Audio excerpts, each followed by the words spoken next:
Assalamualaikum warahmatullahi wabarakatuh.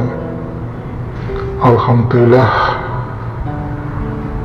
kita panjatkan syukur kepada Allah atas segala nikmat,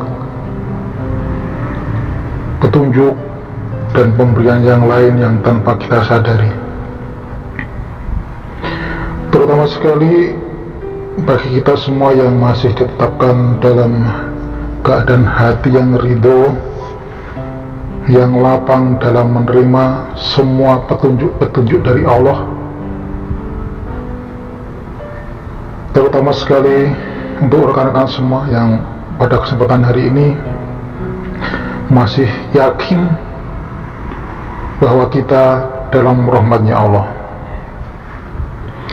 Juga kita panjatkan syukur, terima kasih terutama sekali pada para pejuang-pejuang agama yang telah amal soleh menyampaikan agama Allah yang hak, hingga kita bisa mengetahui, kita bisa merasakan. Kita ucapkan syukur, alhamdulillah, jazakumullah khairan. Terutama sekali kepada guru kita, yaitu Mbah Haji Nur Hasan, yang telah memberikan pemahaman yang mudah, pengertian yang cerdas, dan praktek yang nyata tentang sakdermo. Karena bagi mereka yang sudah keluar dari jamaah, kata sakdermo ini dirasakan teramat berat bagi mereka, karena mereka menilai sakdermo itu adalah kebodohan, sakdermo itu adalah ketidaktahuan, sakdermo itu adalah seperti kata dalam tempurung. Padahal kalau mereka itu memahami, benar-benar memahami bahwa sakdermo ini adalah kunci dari semua ketenangan dalam hati, kunci dari sebuah kefahaman yang bisa menuntun kita ke dalam keridhaan Allah. Dan untuk menjabarkan, saya ingin berbagi kepada rekan-rekan semua. Sebelumnya saya mempunyai dua cerita yang sangat populer yang dijelaskan di dalam Al-Quran, yaitu mengenai dua kaum yang berbeda dalam menyikapi perintah Allah. Dalam hal ini, perintah untuk sakdermo. Dan cerita-cerita seperti ini terus terulang sepanjang zaman, termasuk sampai zaman sekarang kita ini.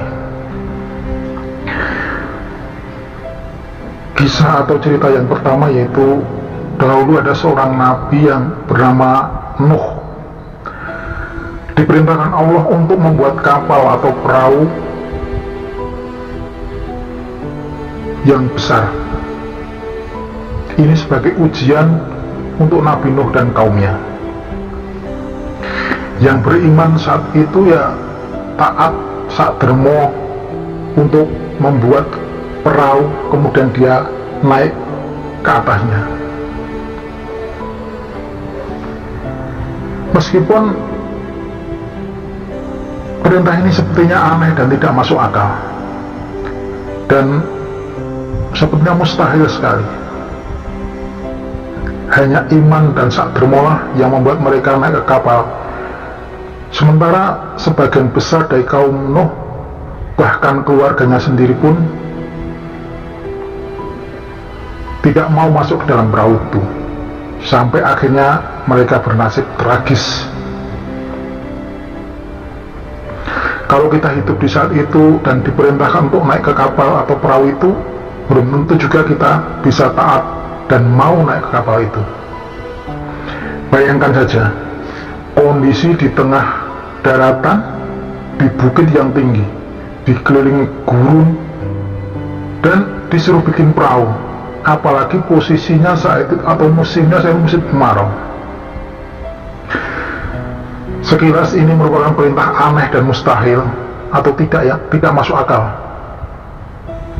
Kalau bukan karena iman dan sakdermo, tidak akan ada seorang pun yang melaksanakan perintah itu. Bagaimana kalau itu Anda yang diperintahkan? Dalam pikiran Anda mungkin langsung menjawab, saya juga pasti akan naik jika disuruh pada saat itu. Tapi tunggu dulu. Anda jangan terlalu pede dan tergesa-gesa cepat ambil kesimpulan. Anda bisa berkata begitu, itu semata-mata karena sekarang Anda sudah tahu ending dari cerita itu. Seandainya orang-orang yang tidak naik perahu pada saat itu tahu akan dahsyatnya banjir saat itu yang akan melanda kepada mereka, niscaya mereka juga akan naik ke atas perahu itu bersama Nabi Nuh. Betul kan? Dan kita menginjak kepada cerita yang kedua. Ini terjadi di waktu zamannya Nabi Musa, yaitu tentang kaum Bani Israel yang diperintahkan untuk mencari sapi betina untuk disembelih. Karena ini adalah perintah langsung dari Allah, maka Bani Israel ini mulai bertingkah untuk bertanya macam-macam. Karena mereka berpikir bahwa ini adalah perintah yang istimewa. Tentunya si sapi haruslah juga yang spesial. Kemudian mereka membuat beberapa pertanyaan sebagai syarat tambahan supaya sapi yang didapat nanti benar-benar istimewa. Seperti dia nanya ukuran badannya, terus warnanya apa, usianya berapa, terus boleh tidak kalau itu sapi sudah dipekerjakan, dan lain-lain sebagainya. Tidak luput semua itu ditanyakan sampai detail kepada Nabi Musa. Walhasil nyaris saja perintah itu tidak bisa dikerjakan saking sulitnya mencari sapi yang sesuai dengan kriteria atau syarat tambahan dari pertanyaan-pertanyaan mereka tersebut. Dan dari bahasan cerita dari yang saya sebutkan tadi, dua kisahnya Nabi Nuh kaumnya dan Nabi Musa kaumnya, yaitu Bani Israel,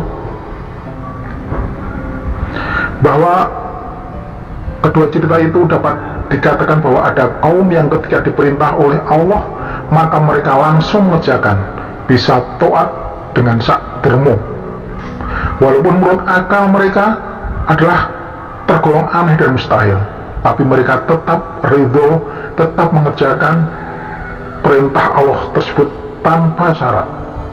Mereka adalah kaum Nabi Nuh. Ada lagi kaum yang ketika diperintahkan oleh Allah mereka tidak langsung mengerjakannya, tapi berbelit-belit dulu, di logika dulu, harus begini, harus begitu, dibikin syarat-syarat tambahan supaya meyakinkan, yang pada akhirnya mereka sulit untuk mengerjakan. Dan mereka justru tidak bisa mengerjakan, atau bisa mengerjakan tapi dengan kesulitan yang amat sangat. Mereka lah yang tergabung dalam kaumnya Nabi Musa, yaitu Bani Israel. Dan di sini saya ingin menyampaikan kepada Anda dan kalian semua bahwa dari zaman dulu sampai zaman sekarang, dua golongan atau kaum ini selalu ada, yaitu tipe yang sak dermo dan tidak berbelit-belit. Adapun tipe yang berbelit itu zaman sekarang juga sudah ada, yang diwakili oleh kaum JRK. Anda bisa lihat bagaimana mereka berbelit-belit dalam menetapi jamaah dan imamah, yang merupakan perintah Allah dan Rasul. Mereka mensyaratkan harus punya wilayah dulu. Menurut mereka, kalau ingin mendirikan keimaman harus punya wilayah dulu. Jadi dunia ini ingin ditaklukkan sama mereka. Terus harus berbentuk negara, seperti kepahaman orang teroris. Harus mempunyai kekuasaan, harus diakui oleh PBB, dan lain-lain, yang pada akhirnya mereka tidak dapat mengerjakan sampai sekarang. Bahkan dia cuma mencomot atau memperkosa presiden dijadikan imamnya, padahal presiden tidak merasa dia sebagai imamnya kaum JRK itu. Mereka ini ternyata persis kelakuan-kelakuan orang Bani Israel di masa yang lalu. Berbeda dengan jamaah, bagi kita perintah Allah dan Rasul adalah wajib dikerjakan tanpa harus berbelit-belit, karena jika diperintah Allah dan Rasul kok masih ada tawar-menawar, banyak alasan mana yang enak dikerjakan, mana yang tidak enak, tidak cocok, tidak dikerjakan. Iman dari sebagian dan ingkar pada sebagian, maka orang tersebut akan dihukumi oleh Allah sebagai kafir yang sebenarnya. Dalam surat An-Nisa nomor surat 4 ayat 151 dan 150 dan 151, Allah berfirman, yang artinya bahwa sesungguhnya orang-orang yang ingkar kepada Allah dan Rasul-Rasulnya dan bermaksud membeda-bedakan antara keimanan kepada Allah dan Rasul-Rasulnya dengan mengatakan kami beriman kepada sebagian dan kami mengingkari sebagian, serta bermaksud mengambil jalan tengah-tengah antara iman dan kafir. Merekalah orang-orang kafir yang sebenarnya, dan kami sediakan untuk orang-orang kafir itu azab yang menghinakan. Silahkan disemak dan difahami benar kata-kata atau firman Allah dalam surat An-Nisa nomor surat 4 ayat 150 sampai 151 tersebut. Dan inilah kehebatan jamaah, di mana dalam menjalankan perintah Allah dan Rasul, mereka bisa berpikir sederhana, tidak berbelit-belit, bisa sak dermo menjalankan perintah semaksimal mungkin dengan apa adanya yang disediakan tanpa menunda-nunda, terutama perintah tentang wajibnya menetapi jamaah ini dan imamah, yang dalam hal ini menetapi perintahnya Allah dalam surat Al-Imran nomor surat 3 ayat 103, wa'tasimu bihablillahi jami'an wala tafarraqu, dan berpegang teguhlah kalian semua pada tali Allah dengan berjamaah dan janganlah kalian bercerai-berai. Juga dalam hadis Nabi pernah menjawab dari sebuah pertanyaan sahabatnya, qala talzamu jama'atal muslimin iwa imamahu. Nabi menjawab bahwa kamu tak berpegang teguhlah atau bergabunglah dengan jamaatul muslimin dan imam-imam mereka. Adapun hasil diserahkan pada yang memberi perintah, yaitu Allah dan Rasul. Kalau semua orang bisa berpikir sederhana, sak dermo dengan mata iman, insya Allah ke depan ini akan lebih mudah, akan damai seperti yang kita rasakan saat ini. Sementara di luar sana JRK dan kawan-kawannya selalu mencoba merasionalkan perintah dengan berargumen, perintah jamaah berimam itu kan tentang masalah kekuasaan, jadi perangkat-perangkatnya harus memenuhi pendekatan syarat kekuasaan negara. Jadi imam itu haruslah seorang pemimpin negara yang diakui PBB dan seterusnya.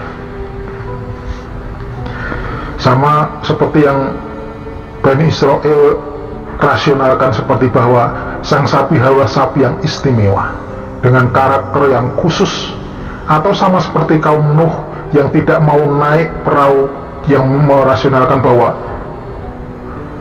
wah, ngapain bikin perahu di puncak bukit, apalagi ini musim kemarau, mbok bikin itu yang deket-deket pantai. Akhirnya mereka itu menemui banyak kesulitan dan bahkan sampai bertemu atau bernasib tragis sebab dari ulah mereka sendiri. Alhamdulillah, mudah-mudahan kita bisa berkaca dari cerita di atas atau yang saya sebutkan tadi, bahwa menjalankan perintah Allah itu perlu kesabaran kearifan, serta dengan mata iman. Semoga tercerahkan. Assalamualaikum warahmatullahi wabarakatuh.